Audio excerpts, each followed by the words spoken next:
Hey friends, welcome back. Tori, if you're new here, we are headed out. We are just going on a quick little adventure today, and of course I wanted to try out my new little tripod here. Thought it would be cool to drive across the country with. But anyways, I went up the canyon, then we went to a farm stand, local honey stand, but ultimately we just needed a quick grocery haul and we needed a cheap one. So we went to King Soopers, which is Kroger here in Colorado, and I thought I'd bring you into my extreme budget haul. This is one of the last ones here in Colorado and we're super excited about that.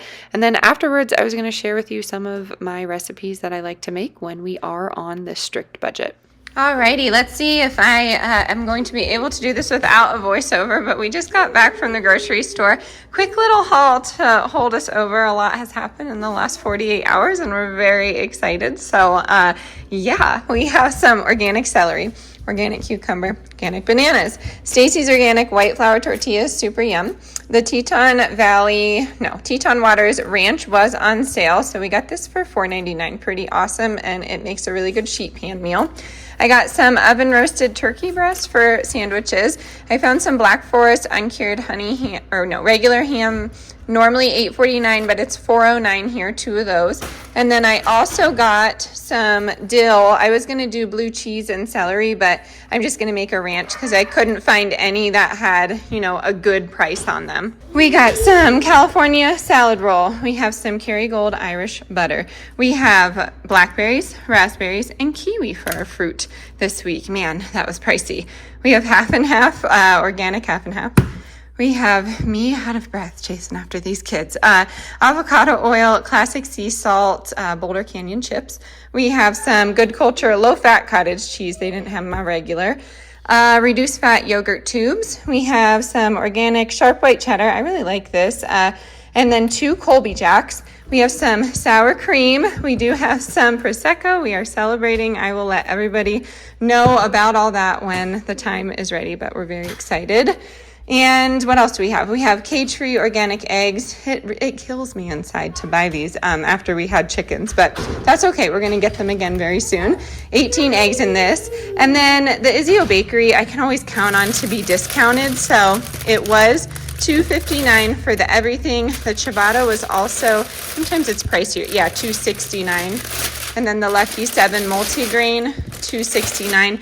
And it's just nice to have. I like to slice them, put them in a freezer bag, and then bring them out for peanut butter and jellies. My husband loves store-bought sandwich slice bread, and the enriched flour just doesn't sit well with my son, myself, and him, but I don't think he knows it yet. So I just try and get that just because it's unenriched and it's not GMO. So we really enjoy this bakery. We will miss it when we move, but this is what we got. I wanted to go over a little game plan here of what we will be doing with this. Some quick meals, some inexpensive meals, and some ways to stay healthy during this inflation. And to be honest with you, I did see a lot of food shortages, so we're going to talk about that. So I typically have been trying to stay out of the stores when I have the 3 kids, but with the schedule and then going back and forth from Pennsylvania to here, it kind of just has left me alone going in the store. So I'm not complaining. Very fortunate that we are able to even afford groceries, but food shortages that I've seen, some basic ones, rice,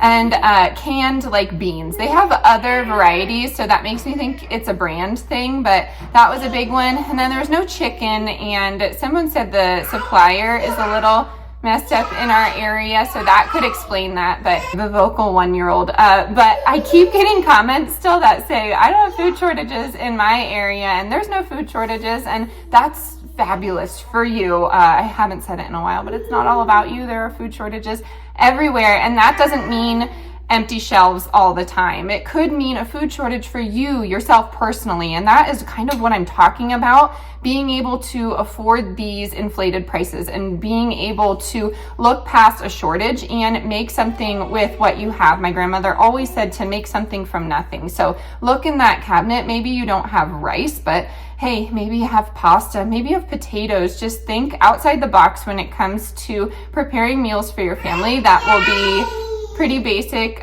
satiating, but still healthy. I wanted to pop on here and say that, and it is my goal to share a few inexpensive recipes with you, so I'm going to pop those into this video, and I'm excited because I haven't shared them in a while. She wants me to go outside with her, so we're gonna do that and then we will get back into this.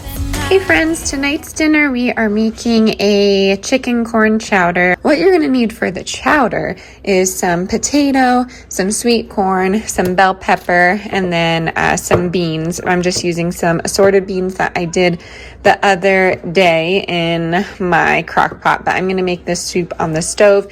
And then for the creamy element, you're gonna use some veggie stock and just a little bit of milk, or you could use heavy cream.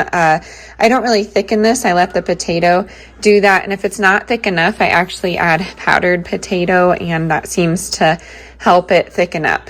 You could, of course, do a cornstarch slurry if you wanted to, but pulled chicken is the best in this. It's kind of like a white chicken chili, but you're adding your corn. So it depends how you make things. I'm just going to put all this in a pot and I'll catch up with you in a little bit. So this is what the pot is looking like right now. We have all the ingredients except for the cream and the chicken, but I'm just going to let this simmer so everything thaws out. Here's what I have going on the side. So I do have some cheese I'm going to shred up as a garnish, and then I do have chicken for everybody. I'm just going to ladle out some for me tomorrow or something.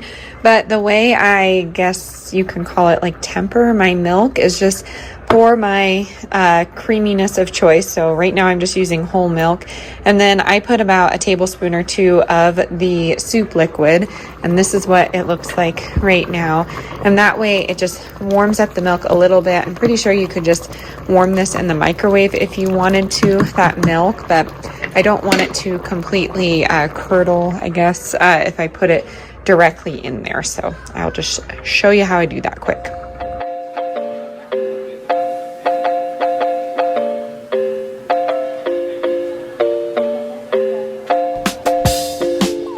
So I've turned down the heat, I added the chicken, and then added a little bit of seasoned salt in here.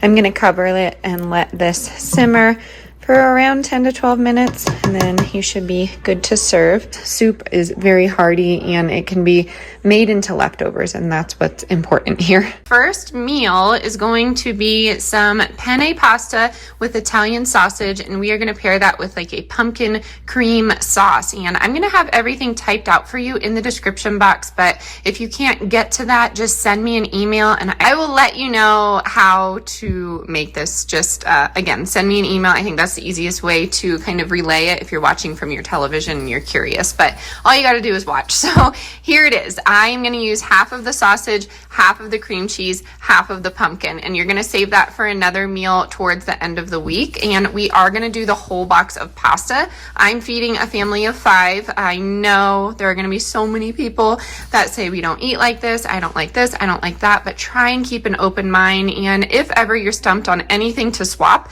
let me know. I will give you some ideas down in the comment section. So here we go. Very, very easy. All I'm doing is boiling this box of pasta. I'm going to brown the sausage, and I'll show you how I do the pumpkin. Very simple. All you need to do is roast it though, and I'm going to do that for the entire week.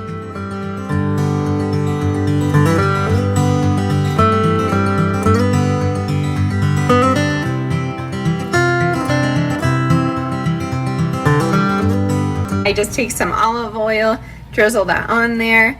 You could take whatever seasonings you want. I did not include them here in the challenge just because most people have basic seasonings. So I have nasturtium salt, which is not a basic seasoning. I used it from my garden. I just took nasturtium leaves, dehydrated them, and mixed them with my salt, and it's this really nice peppery salt. So that's all I did. I just put some olive oil there, and then we flip these. The oven's at 400 and we'll go for maybe 20 or 25 minutes. All right, so I have my baking dish. I'm just going to add my cooked pasta here, and then I will wait for the rest of the ingredients. I'm actually just going to put in half of my cream cheese block and save the other half for another recipe, and let that kind of get melted in there. And that's really the bulk of our sauce. It adds a lot of flavor and it's pretty inexpensive. Alternatively, you could just use a individual size of Greek yogurt or an individual size of cottage cheese and blend it so it becomes like a ricotta if you want to stay on the cheap, but I can typically find cream cheese for a really cheap price. So let me cut this in half here, and then I will save the other half for another recipe. So you could soften these, but I just did not plan ahead. All I'm going to do is put them into little cubes here and get them incorporated. I do find if I cover this, then it melts a little easier, but we are going to be baking this, so I'm not too worried about that sauce not coming together the way I want it to. So I just browned the sausage up, and I actually ended up just using the entire container. I was going to make a separate recipe with this. You totally could, because this was very meat heavy, but it became very filling. So I feel like it extended the meals of just a box of pasta, if that makes sense.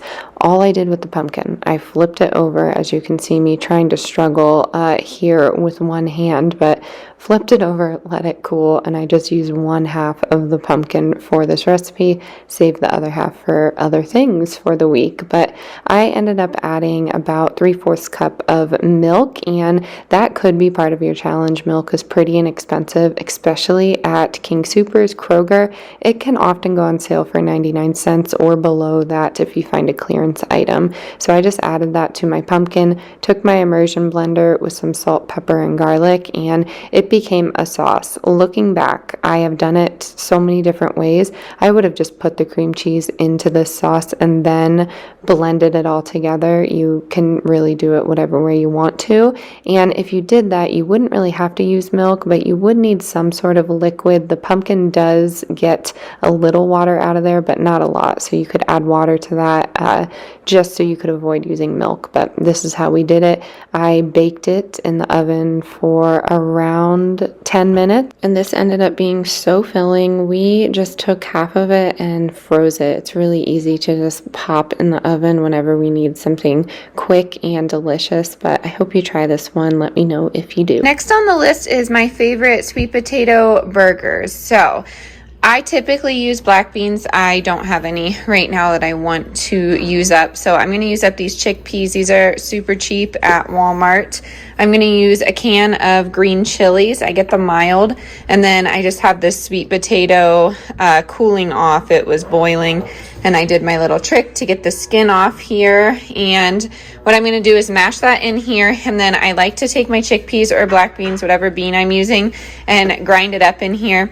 Add my green chilies, spices, things like that. And then what I do is kind of dust it with some oil and cornmeal, and then I just bake them in the oven after I form them into patties. For my husband's portion, I like to add canned chicken and some buffalo sauce, and it becomes like a buffalo chicken sweet potato burger. And he actually really likes those because of that sweet potato. It kind of gives it that smoky, spicy sweet. So I don't know. We'll see if he wants these burgers this week. I'm not sure. His schedule is so chaotic. It might just be a me thing. So I'm going to get the oven preheated to 400 right now.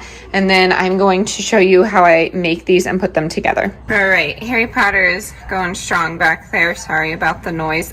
But yeah, as you can see, this just peels right off. If I didn't put it in cool water, I would be burning myself right now. But this is my favorite way to peel a sweet potato. Sweet potatoes have just been in the Kroger clearance lately. Well, Kroger clearance vegetable section, and whoa, okay. I mean, and they're always in there for 50 cents, so I think that's a great deal. Of course, I'd love to just have a root cellar full of these, but you know, I just am not there yet on my gardening scale. But let me just wipe this up. Okay, so I have my sweet potato. I'm going to put my can of green chilies. I typically don't rinse green chili cans and chili bean cans, but every other thing that comes in a can, I try and rinse, obviously, besides like, you know, soup and stuff like that. So yeah, now you're just going to put your chickpeas in here again. I would have preferred the black beans, but beans, I mean, it works just fine. I have had this little blender here for, I mean, since my first year of college, so I feel like it's on its last leg. I would love to have a larger food processor, but it's just not here yet. So what I do is mash first, mash everything together, and then I go back in with my seasonings and start doing that. I'd say start with a 1/4 cup, but you're really not going to need a lot in the mixture here. Then go ahead and drop these in because they could fall apart on you. It just depends how you're cooking them. That's why I suggest putting them in the oven. All I did was put some of that feta crumble on there, a little bit of garlic mayo, and some mustard. This would have been delicious with some crisp apples and maybe some cabbage and caramelized onions, but I am the queen of burger toppings, so I really love this one. Next on the list is going to be what turned out to be a pot roast, but it was inspired by mulligan stew, and that was very common in the 1900s is my understanding, and according to this recipe book, it really can be made however you want it to be. This chuck roast was on sale for $4.32, making it the most expensive thing on my meal plan, so I splurged a bit. You could totally make something else if you are on a tighter budget than I am, but all you're going to do is put this in the crock pot low and slow. I put a dash of Worcestershire sauce in there, and I put some onion and carrots. You could put tomatoes and peas like your classic stew, but all I did was make a gravy out of some mushroom powder that I had just to give it that umami flavor and really bring it home. And I ended up serving it on some sweet potato mash with some wax beans and broccoli because mulligan stew is typically vegetable heavy. Alrighty, my friends, that is going to do it for today's recipes and budget grocery haul. I hope this gave you some inspiration to shop on the cheap and use what you have on hand. That's truly what's getting us through this high inflation and these food shortages that are very real, and I have a feeling it's just going to get worse. So stay positive, keep the peace. As always, stay adventurous, stay creative. I'll catch you on the next one. Bye, y'all.